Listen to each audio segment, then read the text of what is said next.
খবরগুলো চাই আমরা। অর্জুন সিং চলে এলেন আবার তৃণমূলে, আবার বললেন বিজেপিতে যাব, আবার চলে গেলেন বিজেপিতে। ঠিক তৃণমূলে একই জিনিস হয়। রাজীব ব্যানার্জি, বাবুল সুপ্রিয় আবার চলে এলেন তৃণমূলে। আপনি শুধু ভেবে দেখুন আগামী প্রজন্মের কাছে কি দৃষ্টান্ত তৈরি করেছে এরা। যদি এই পশ্চিমবঙ্গ আপনার কাছে কাম্য হয়, আপনি চান, তার এদের পাশে দাঁড়ান। যদি মনে হয় না পশ্চিমবঙ্গকে ঘুরে দাঁড়াতে হবে, কলকারখানা নেই, শিল্প নেই, পশ্চিমবঙ্গ একমাত্র রাজ্য, তৃণমূল কংগ্রেস একমাত্র দল যারা পশ্চিমবঙ্গ থেকে টাটার মতো একটা কারখানাকে তাড়িয়ে সেটা উদযাপন করতে পারে। ভারতবর্ষের দৃষ্টান্ত কোথাও নেই। গত 12-13 বছরে পশ্চিমবঙ্গে একটা নতুন কলকারখানা তৈরি হয়নি। হলদিয়ার কলকারখানা একটার পর একটা বন্ধ হয়ে যাচ্ছে। তোলাবাজিতে গোটা রাজ্য ভরে গেছে। পশ্চিমবঙ্গের বাইরের দিকে তাকান, মধ্যপ্রদেশে তাকান, উত্তরপ্রদেশে তাকান, একই গল্প। একটা ঘটনা বলি আপনাদের, কথাটা বলতে গিয়ে মনে পড়ে গেল উত্তরপ্রদেশের নাম বলতে। আমি এই 5 দিন আগে উত্তরপ্রদেশে ছিলাম। আমি বরেলিতে ছিলাম, বরেলি থেকে পিলিভিট যাচ্ছিলাম। আমার গাড়ির যে ড্রাইভার তাকে আমি জিজ্ঞেস করলাম, এখানে বললাম হাওয়া কা ঝোঁকে কিধার है भैया? তো বললো রাহুল আর अखिलेश की तरफ है। তাহলে তোমার নাম কি? বললো জামিল।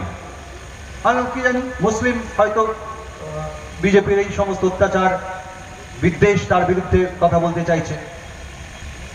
বেশ কিছু যাওয়ার পর একটা ধাবায় খেতে বসলাম। ধাবায় যিনি মালিক তার সাথে একই গল্প হলো। যখন সেও বলছে যে হাওয়াকে ঝোঁকে রাহুল আর অখিলেশের দিকে, আমি দেখলাম ধাবাটার নাম কি, লেখা আছে শ্রীরাম। জামিলও যা বলছে, শ্রীরাম ধাবার মালিকও তাই বলছে। এবং দেখুন, আপনি গতকালের না আজকের এই সময় কাগজটা খুলে দেখবেন, ওই পিকে বলে যে ভদ্রলোক, যিনি তৃণমূলের এক সময় ইলেকশন প্ল্যানার ছিলেন, তার ইন্টারভিউ আছে।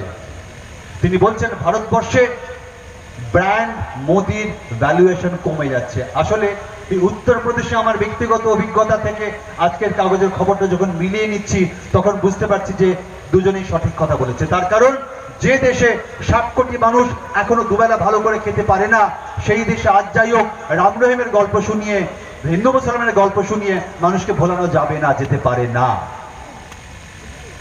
আমি শুধু আপনাদের বলবো, নানা রকম প্রলোভন আসবে, ভয় আসবে।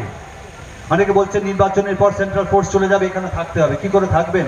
একটা কথা বলে যাচ্ছি আপনাদের, নির্বাচন মিটে গেলে এই কোর্টে যখন চাকরি প্রার্থীদের কেসটা আবার উঠবে, এসএসসি বলেছে আমরা যোগ্য অযোগ্য আলাদা করতে পারবো।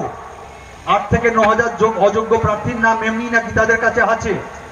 এই 9,000 অযোগ্য প্রার্থীর নাম যখন কোর্টে বেরিয়ে যাবে, তারা যখন চাকরি থেকে চলে যেতে বাধ্য হবে, ওই 9,000 লোকেরা তৃণমূলের যে সমস্ত ভাইপো ভাইদের টাকা দিয়েছিল, তাদের দরজায় দরজায় টাকার জন্য হামলা করবে।